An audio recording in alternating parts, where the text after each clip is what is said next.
नमस्कार दोस्तों, स्वागत है हमारे YouTube channel SST teachers academy में। दोस्तों आज हम देखेंगे पर्यावरण का सेकेंड पार्ट। आज प्रैक्टिस सेट नंबर हो जाएगा हमारा सेकेंड नंबर आज हम करेंगे, जो कि जिसमें से हमने 30 क्वेश्चन लिए हैं और फर्स्ट वीडियो है वो हमारा कंप्लीट हो चुका है। ये हो जाएगा सेकेंड पार्ट। तो दोस्तों आइए हम स्टार्ट करते हैं। तो पहला क्वेश्चन है हमारा इसमें, निम्नलिखित में से कौन सी आपदा पर्यावरणीय हार्स के कारण उत्पन्न होती है। तो दोस्तों इसमें से जो राइट आंसर है वो हो जाएगा हमारा बाढ़ एवं सूखा, क्योंकि जी पर्यावरण जो अपघटन के कारण ही जलवायु में परिवर्तन होता है, जिससे जो प्राकृतिक आपदाएं हैं वो आती हैं, जैसे सूखा हो गया, बाढ़ हो गया और जो अधिक वर्षा होती है वो। तो हो जाएगा इसमें से हमारा, इसमें से राइट आंसर हो जाएगा B option number right answer है। अगला क्वेश्चन है, इनमें से कौन मानव पर्यावरण का एक घटक नहीं है। इसमें से देखना है कौन सा एक है जो मानव पर्यावरण का एक घटक नहीं है। तो ऑप्शन हमारा इसका जो राइट आंसर हो जाएगा वो हो जाएगा हमारा भूमि। क्या है? भूमि जो है वो मानव पर्यावरण एक घटक नहीं है, क्योंकि भूमि, जल, वायु, पेड़ पौधे और जो जीव जंतु होते हैं वे सब मिलकर एक प्राकृतिक क्या बनाते हैं, पर्यावरण को बनाते हैं। और भूमि जो है वो मानव पर्यावरण का घटक नहीं है। तो इसका जो राइट आंसर हो जाएगा वो हमारा first option number right answer हो जाएगा। अगला क्वेश्चन है, पर्यावरण के अंतर्गत आते हैं, पर्यावरण के अंतर्गत कौन कौन से आते हैं। तो दोस्तों पर्यावरण के अंतर्गत पेड़ पौधे, जीव जंतु भी आते हैं और रिश्ते नाते और संस्कृति भी आता है और मकान, सड़कें, पूजा स्थल ये भी आता है। तो उसमें से जो हमारा राइट आंसर हो जाएगा वो हो जाएगा इसमें से डी ऑप्शन नंबर इसका राइट आंसर हो जाएगा, उपरोक्त में से सभी। अगला क्वेश्चन है, ऊर्जा का पिरामिड कैसा होता है। ऊर्जा का जो पिरामिड है वो कैसा होता है। तो इसका जो राइट आंसर है वो हो जाएगा कैसा होता है, सीधा होता है। कैसा होता है? सीधा होता है। जो पिरामिड है वो इस तरीके से होता है। तो इसमें से आता है जो उपभोक्ता होते हैं वो आते हैं। इसमें सबसे जो ऊपर आता है तृतीय उपभोक्ता में आता है जो मांसाहारी, और सेकेंड में आता है जो द्वितीय उपभोक्ता होता है लोमड़ी हो गया, और जो प्राथमिक उपभोक्ता है शाकाहारी उपभोक्ता खरगोश हो गया, और जो उत्पादक होते हैं वो होते हैं हरे पेड़ पौधे। उत्पादक इसमें आते हैं और जो प्राथमिक उपभोक्ता है वो आता है इसमें प्राथमिक में। तो राइट आंसर हो जाएगा इसमें से हमारा first option number right answer हो जाएगा। इसका जो पिरामिड बनता है वो कैसा बनता है, इस प्रकार से बनता है। प्राकृतिक एवं सामाजिक सांस्कृतिक पर्यावरण के बीच अंतःक्रिया का उदाहरण कौन सा है। इसमें से जो राइट आंसर हो जाएगा हमारा उपरोक्त में से सभी। क्या हो जाएगा इसमें से, वनों की कटाई, शिकार और निर्माण कार्य, ये सभी जो सामाजिक प्राकृतिक पर्यावरण के बीच जो अंतःक्रिया है वो इसके उदाहरण हैं। तो इसमें से राइट आंसर हो जाएगा हमारा D option number right answer हो जाएगा। अगला है, प्राकृतिक पर्यावरण के घटक, जो प्रमुख घटक हैं वो कौन से हैं। तो ये दोस्तों जो प्रमुख घटक होते हैं वो जीव होते हैं और भू आकृतियाँ के कारक और जलवायु जलवायु भी जो कारक हैं वो भी इसमें से आते हैं। इसका जो राइट आंसर हो जाएगा हमारा हो जाएगा D option number right answer हो जाएगा, उपरोक्त में से सभी। अगला क्वेश्चन है, एक पोषण स्तर से दूसरे पोषण स्तर पर ऊर्जा का कितना भाग स्थानांतरित होता है। तो इसका जो राइट आंसर हो जाएगा वो हो जाएगा इसमें से हमारा 10%। कितना होता है? 10% हस्तांतरित स्थानांतरण होता है। तो राइट आंसर हो जाएगा इसमें से हमारा D option number right answer हो जाएगा। क्वेश्चन है, खाद्य श्रृंखला में ऊर्जा का प्रवाह कैसा होता है।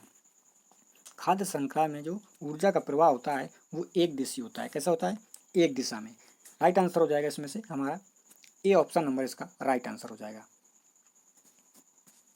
अगला क्वेश्चन है, परितंत्र में ऊर्जा का प्राथमिक स्रोत क्या होता है। तो ऊर्जा का सबसे ज़्यादा जो प्राथमिक स्रोत होता है वो होता है सूर्य का प्रकाश।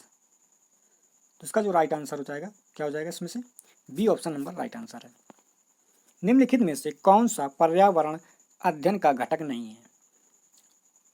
तो इसका जो राइट आंसर है वो हो जाएगा सौर मंडल। क्या हो जाएगा? सौर मंडल इसका राइट आंसर हो जाएगा, क्योंकि पर्यावरण अध्ययन के अंतर्गत वायुमंडल, जलमंडल, स्थलमंडल और जैवमंडल ये सभी इसका अध्ययन किया जाता है। तो राइट आंसर हो जाएगा इसमें से क्या हो जाएगा हमारा सौर मंडल हो जाएगा, क्योंकि इसके अंतर्गत जो सौर मंडल है इसका अध्ययन नहीं किया जाता है। तो राइट आंसर हो जाएगा D option number right answer है। पर्यावरणीय असंतुलन का कारण क्या है। ये तीनों ही होते हैं। तो राइट आंसर हो जाएगा पर्यावरण चेतना का अभाव, भौतिकवादी सोच और भोगवादी प्रवृत्ति के कारण। तो राइट आंसर हो जाएगा इसमें से हमारा D option number right answer है। अगला है पर्यावरण का स्रोत क्या है। पर्यावरण का स्रोत क्या है। पर्यावरण के जो स्रोत होते हैं तो ये अधिगम का भी होता है, औषधि का और ऊर्जा का, ये तीनों ही स्रोत होते हैं। तो राइट आंसर हो जाएगा इसमें से हमारा D option number right answer हो जाएगा इनमें से सभी। अगला क्वेश्चन है 10% नियम दिया गया है। 10% जो नियम है वो किसके द्वारा दिया गया है। तो 10% जो नियम है वो लिंडमैन के द्वारा दिया गया है। क्या हो जाएगा हमारा ए ऑप्शन नंबर इसका राइट आंसर हो जाएगा। ये जो लिंडमैन थे इन्होंने दिया था 10% का जो नियम है वो 1942 में दिया था। कब दिया था 1942 में।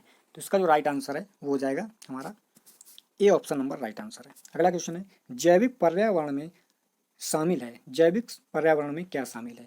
तो इसमें से उपभोक्ता, उत्पादक, उपभोक्ता और अपघटक ये तीनों ही शामिल होते हैं। तो राइट आंसर हो जाएगा इसमें से हमारा D option number right answer हो जाएगा। अगला क्वेश्चन है पृथ्वी पर ऊर्जा का चरम स्रोत क्या है। पृथ्वी पर जो ऊर्जा का सबसे ज्यादा जो स्रोत है वो है सूर्य। क्या हो जाएगा सूर्य, सूर्य का प्रकाश। तो राइट आंसर हो जाएगा इसमें से B option number right answer है। निम्नलिखित में से कौन सी खाद्य श्रृंखला घासी मैदान में नहीं है। तो ये है सी ऑप्शन नंबर इसका राइट आंसर हो जाता है प्लावक, मछली और व्हेल। क्या हो जाएगा C option number right answer है।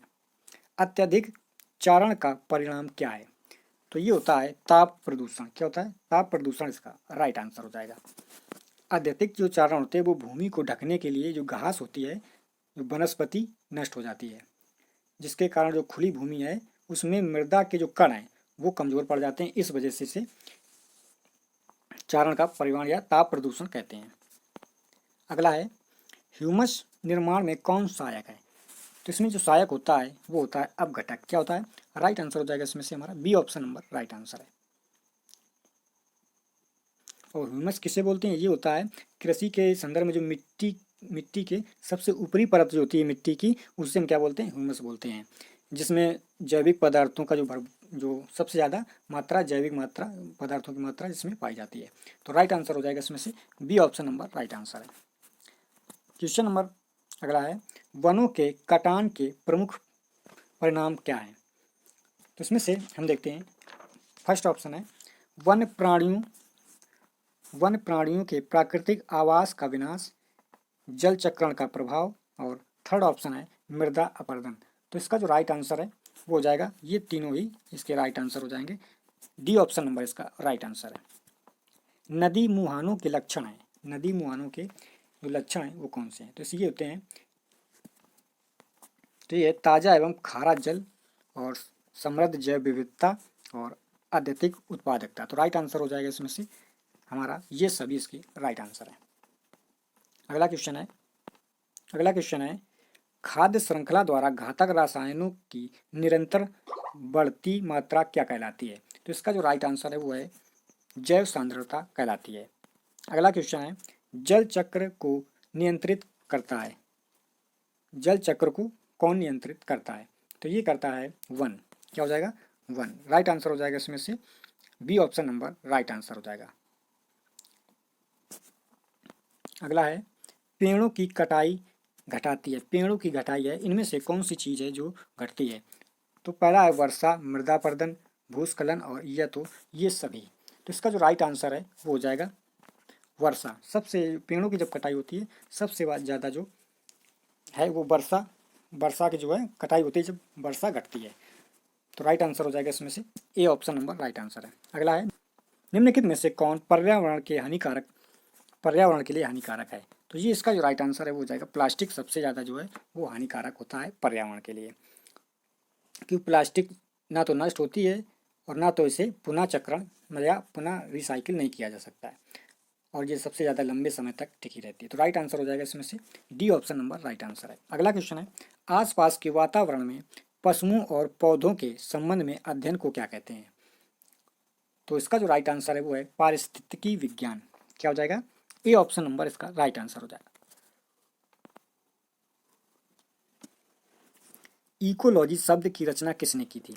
इकोलॉजी जो शब्द है सर्वप्रथम अर्नेस्ट हैकेल नामक जो प्राणी विज्ञान शास्त्री है उसने की थी। तो राइट आंसर हो जाएगा इसमें से हमारा A option number right answer हो जाएगा, अर्नेस्ट हेकेल। अगला है, निम्नलिखित में से किसे अजैविक पर्यावरण के एक भाग के रूप में नहीं माना जाता है? तो इसका जो राइट आंसर है वो है पौधे। राइट आंसर हो जाएगा इसमें से A option number right answer हो जाएगा, क्योंकि जैविक पर्यावरण के अंतर्गत जो जीव जंतु और पेड़ पौधे आते हैं, इसमें कौन कौन से आते हैं? जैविक जो पर्यावरण है उसमें आते हैं जीव जंतु आते हैं, मनुष्य आते हैं और पेड़ पौधे आते हैं। और जो अजैविक घटक होते हैं उसमें जल, मिट्टी, जलवायु, सूर्य प्रताप या सूर्य ऊर्जा जो है वो आती है, ये सभी होते हैं अजैविक घटक होते हैं। तो राइट आंसर हो जाएगा इसमें से A option number right answer है। अगला क्वेश्चन है, जीवाणु के वातावरण के जीवित भाग को क्या कहते हैं? तो इसे बोलते हैं जैविक कारण। क्या बोलते हैं? जैविक कारण।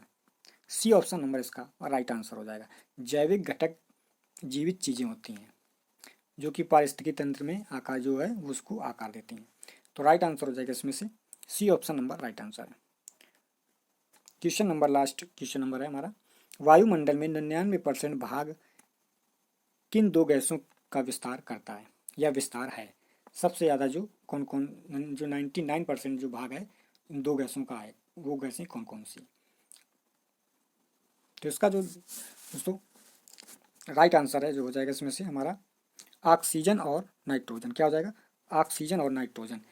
जो ऑक्सीजन है वो होता है 21% और जो नाइट्रोजन गैस है वो होता है हमारा 75%। कितना होता है? 75% होता है, 78% होता है। 78% होता है वो होता है नाइट्रोजन और 21% जो होता है वो होता है ऑक्सीजन। तो इसमें से जो राइट आंसर हो जाएगा इसमें से हमारा क्या हो जाएगा? B option number right answer हो जाएगा। और दोस्तों वीडियो अगर आपको पसंद आया हो और अगर SST से सामाजिक विज्ञान से अगर आप TGT PGT देखने वाले हैं और जो सुपर टेट का एग्ज़ाम है या UP टेट एग्ज़ाम है तो SST के लिए दोस्तों हमारे चैनल को सब्सक्राइब कर दें। तो दोस्तों वीडियो देखने के लिए आप सभी का बहुत बहुत धन्यवाद।